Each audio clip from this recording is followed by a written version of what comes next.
All right, all right. This is Deeva Gordon coming to you with the Deeva Show.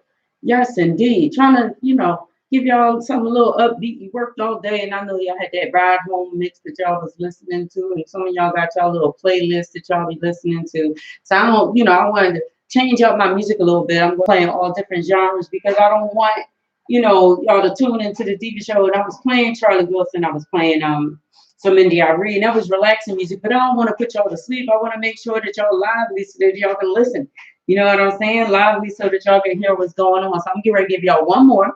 I need to pick up the pace a little bit more. We're going to talk about some things. I'm going to answer some questions. The number here is 267-909-6040. All right. Just taking y'all back just a little bit, listening to some jams that we used to jam to.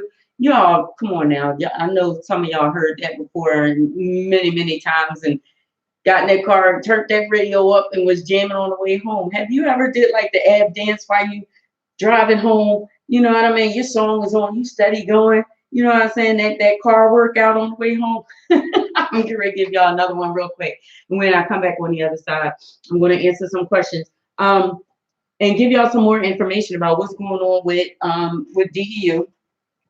And, we have a lot of things that are going on in our city. And we're going to talk about some of those things as well. And yeah, it's real. Like 3 weeks ago, within 1 weekend, we had 30 shootings. Just recently, I think this week it was 12.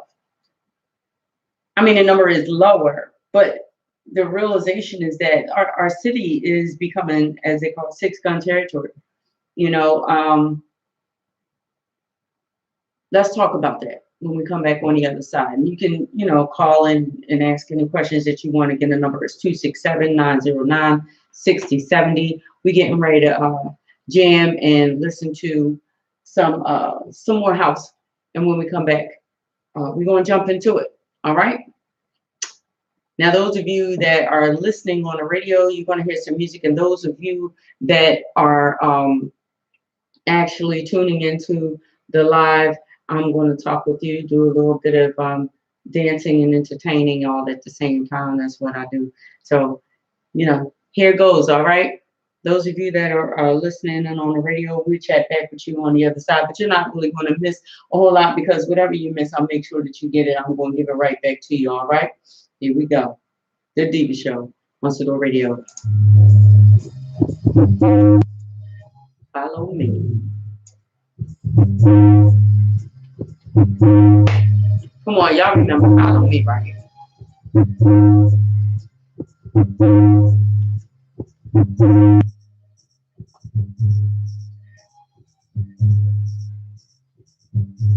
Now I'm wondering is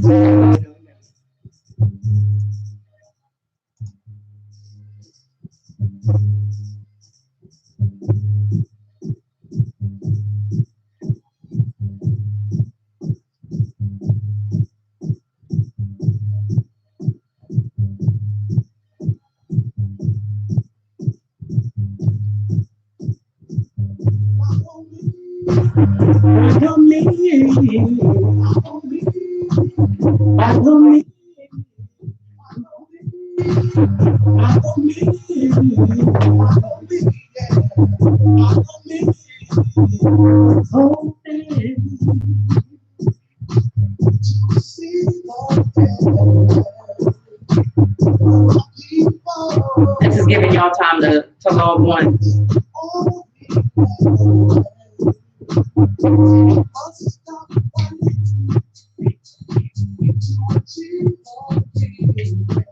Good stuff.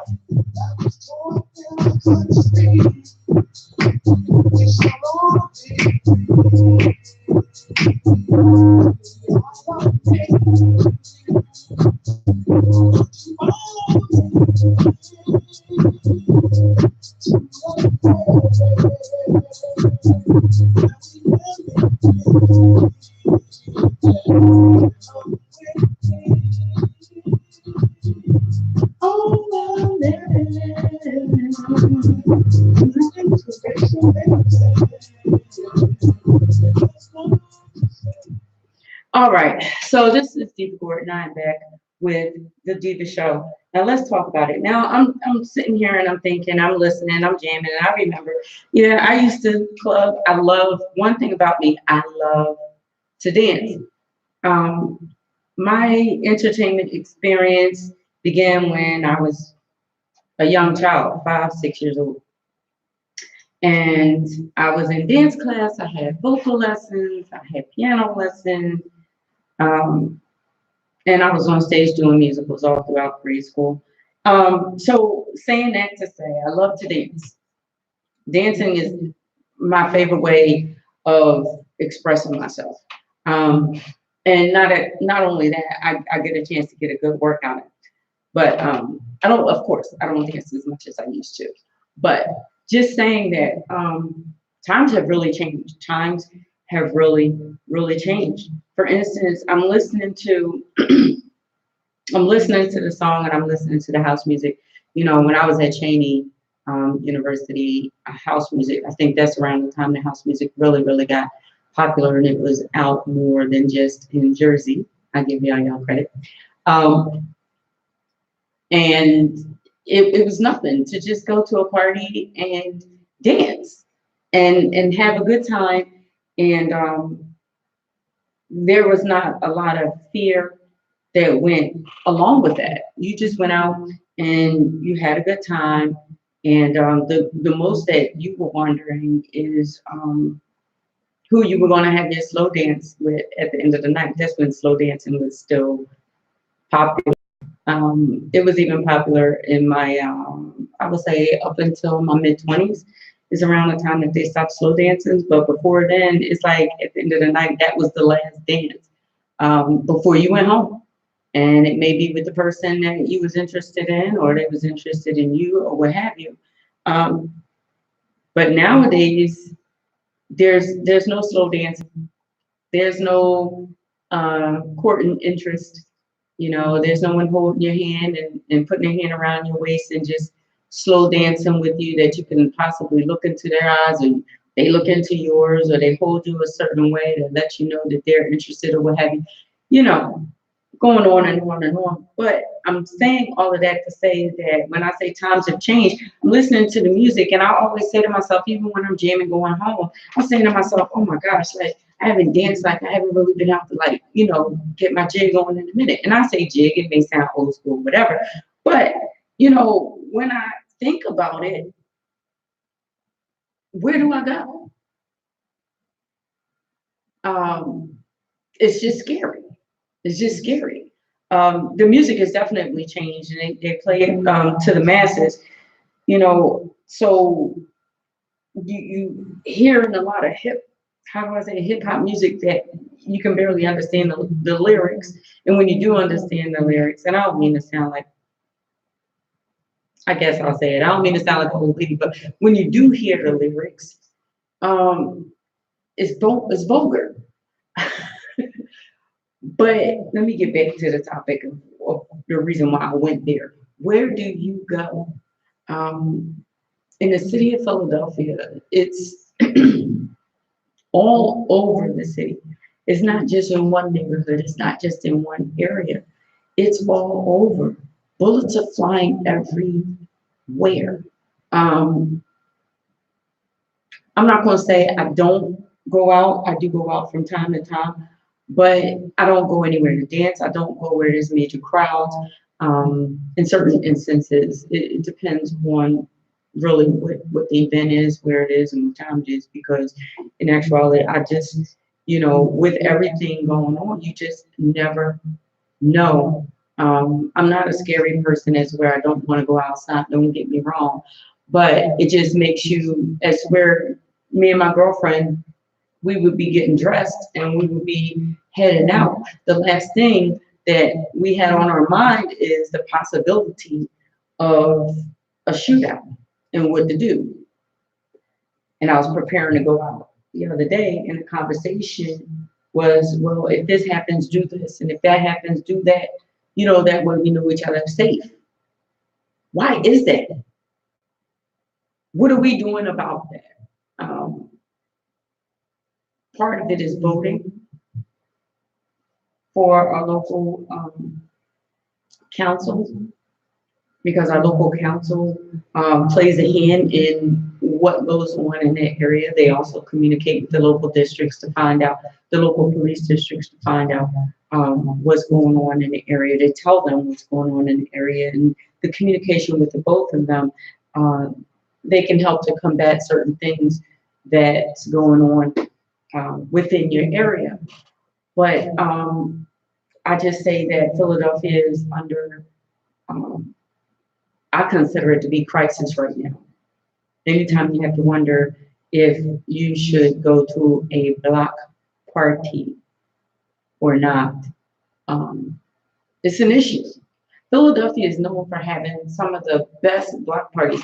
I remember back in the day when, oh my gosh, I can't remember what it was called, but it was a band. He had lights all over the band. I don't know if DJ Thorpe is listening right now, but Thorpe was in Mount Airy along with some others. I don't want anybody to think I forgot him. But DJ Thorpe was up in Mount Airy, and yes, I'm going to say Mount Airy. Y'all say Uptown, but I'm just going to say this to give it a little clarification. Mount Airy was called Mount Airy from the time I moved down out there in 1970. My family moved there. I was, I think, 1 year old. And so I was basically raised in Mount Airy. And we were called Mount Airy girls, people from Mount Airy, all the way up until maybe 94, 95. And then all of a sudden the name changed to Uptown. Don't know how that happened, don't know when that happened. I really don't care, but I'm just saying. But in Mount Airy, we had different, it was a van, and he would come and he would be mixing, and he would stop at multiple different block parties, and they would pay him to come out just to DJ the block party. And you would go out and you would have a really good time at the block party, and you went home. Now, there's a block party, and for me, my girlfriend, she used to live in Philadelphia, and she recently moved out to Maryland. And her daughter, 10 years old. And I'm not going to mention, because I don't want people to feel offended, but she lived in an area that I did not think was really safe for her to go to a block party. And there was only one block over from the block in which they lived on. But to make a long story short, her daughter went to the block party, and I was fearful. I was like, wow, I shouldn't have to be fearful about a child just going to a block party with their friends. What can we do? What do you all suggest? Where do we start? I know there are a lot of activists that are out there doing things that have been actively in the communities trying to make a change. So I'm not, it's not like I'm trying to do a grassroots like from scratch.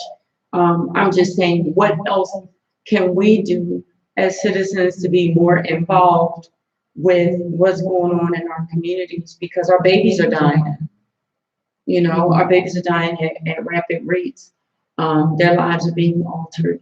And just like I said before, when our children witness these different events that take place in their neighborhood, it doesn't just go away. It doesn't just go away. This is something that it repeats in their psyche over and over and over again. It's something that a child does not understand, and we shouldn't expect them to understand, but often we do. And unfortunately, sometimes they do come to an understanding when they get to a certain age. It's almost like the norm. But what anybody have any suggestions? The number here is 267-909-6070. I'm going to put you on the air if you want to talk about it.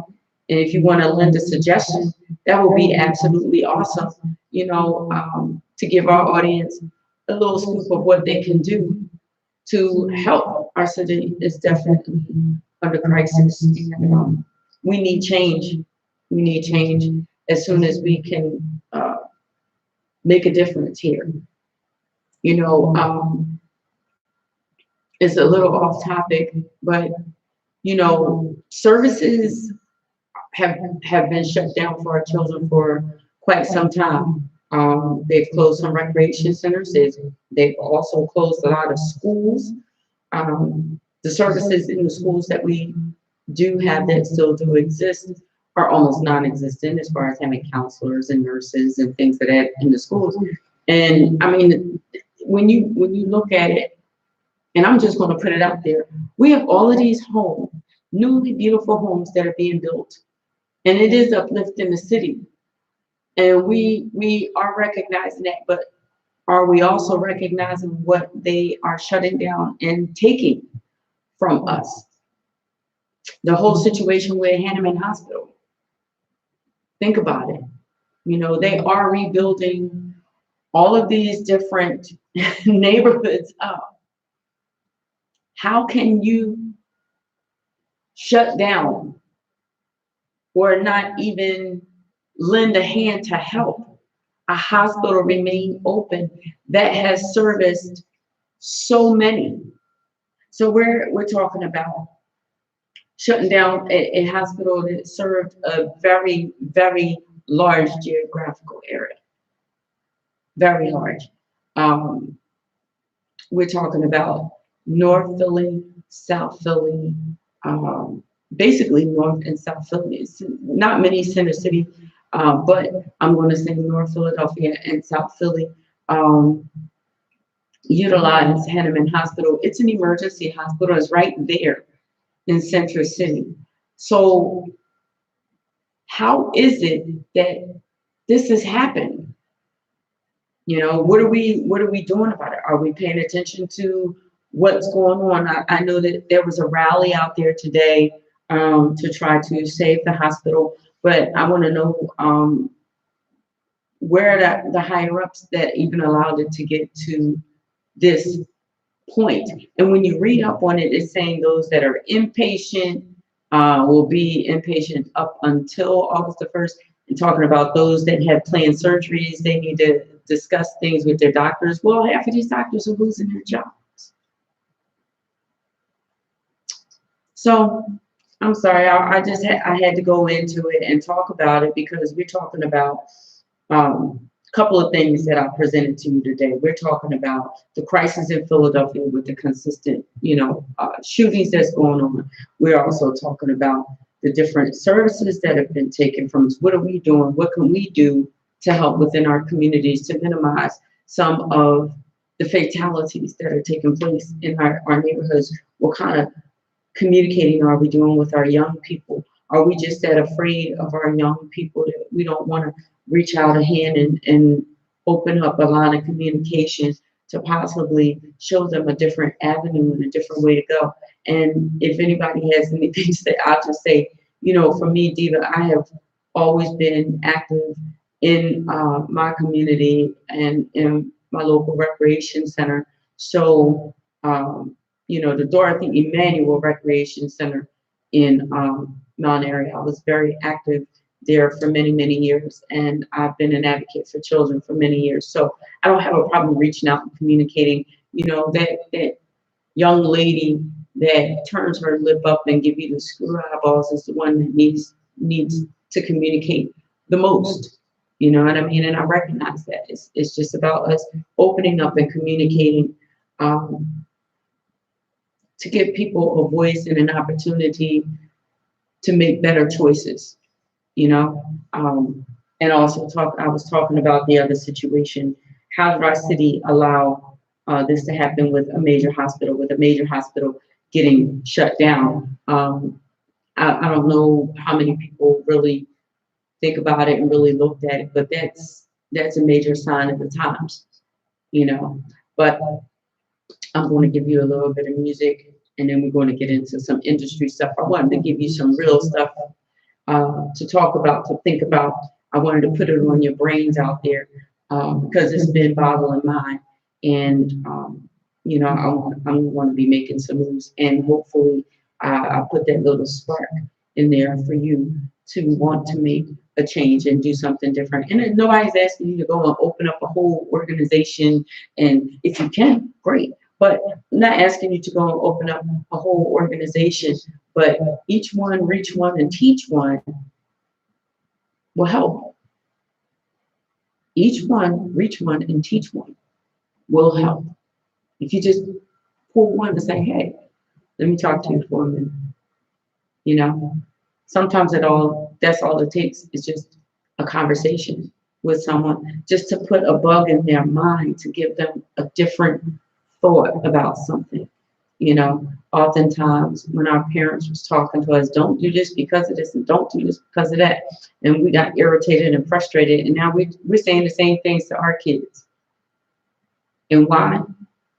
Because we heard them. We didn't respond and we didn't want to hear it, but we heard them.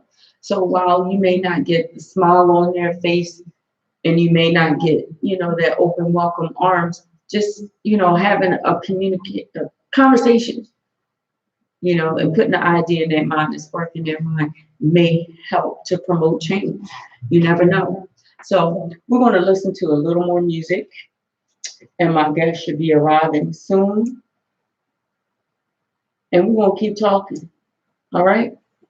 So those of you that are on the radio, of course, you're listening to the Deeva Show on Sador Radio. And those that are on YouTube, I'm going to bring you back in just a moment. And trust me, I'm going to make sure that I post all of these as part one, part two on our YouTube channel. So you check it out. So when we come back, we'll be talking with Trevor and Troy soon. All right? See you on the other side.